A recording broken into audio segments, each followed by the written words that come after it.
3 سال پیش آقای رومن چیپوروکا مسئول آژانس مسافرت‌های لاکچری نتونست توی یک فرصت بزرگ مسافرتی به مشتریاش بلیت بفروشه. فرصتی که توی اون شانس دیدار از ایستگاه فضایی بین‌المللی فراهم بود. اما 2 سال بعدش تونست یک بلیت به قیمت 50 میلیون دلار بفروشه. اون سفر به ایستگاه فضایی بین‌المللی فقط یه مثال از روندیه که برخی از مسئولان سفرهای گرون قیمت شاهد اون هستن. مشتریان اونها خواهان ترشح دوز کمی از آدرنالین توی سفرهاشون هستن. توی این ویدیو از روند این سفرها و نگرانی کارشناسان صحبت میکنیم. توریست ها از دهه 1950 میلادی از قطب جنوب بازدید میکردن، اما چند سالی میشه که شرکت ها زیرساختایی ایجاد کردن تا این سفرها بیشتر به مذاق ابر ثروتمندان خوش بیاد. زیرساختایی مثل این زیربناهای ایرودینامیکی. آژانس تورهای وایت دیزر سکم در قطب جنوب راه اندازی کرده که برای رسیدن به جدیدترین کمپ باید سوار جت خصوصی شد. مشتریان میتونن از صخره‌ها پایین بیان، غارهای یخی رو کشف کنن و به دل دسته‌های پنگوئن امپراتور وارد بشن. برای این مسافران هزینه میتونه تا بیش از $100,000 برای یک سفر 7 روزه باشه. اما متاسفانه مناطق قطبی به خاطر تغییرات جوی تو خطر قرار گرفتن. یخ‌های جهان با سرعت بیشتر از همیشه در حال آب شدن هستند و در سال 2012 توی مقاله علمی فاش شد که هر توریست ناحیه جنوبگان مسئول از بین رفتن 83 تن برفه.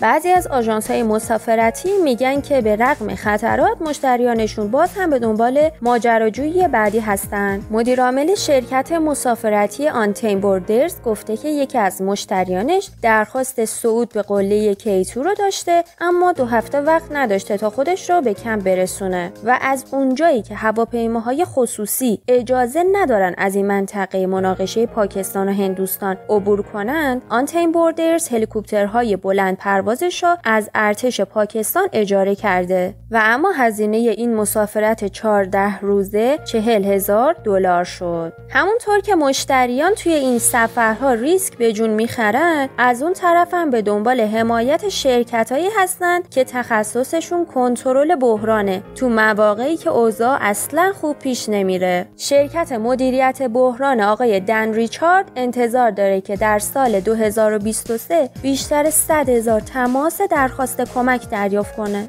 و 2,000 مأموریت نجاتش را عملی کنه. این شرکت از سال 2019 تا 2022 رشد 221% داشته. ریچارد هم به مسافران هشدار داده که باید خطرات را جدی بگیرن، چون که توی برخی از این سفرهای گرون قیمت توریست ها نمیتونن از شرکت های مدیریت بحران استفاده کنن. خلاصه که خیلی از گردشگران ابر ثروتمند با وجود خطرات این سفرها هیچ هراسی از اونا ندارن. ممنون که این ویدیو رو نگاه کردین. اگه دوست داشتین لایک کنید و سابسکرایب فراموشتون نشه.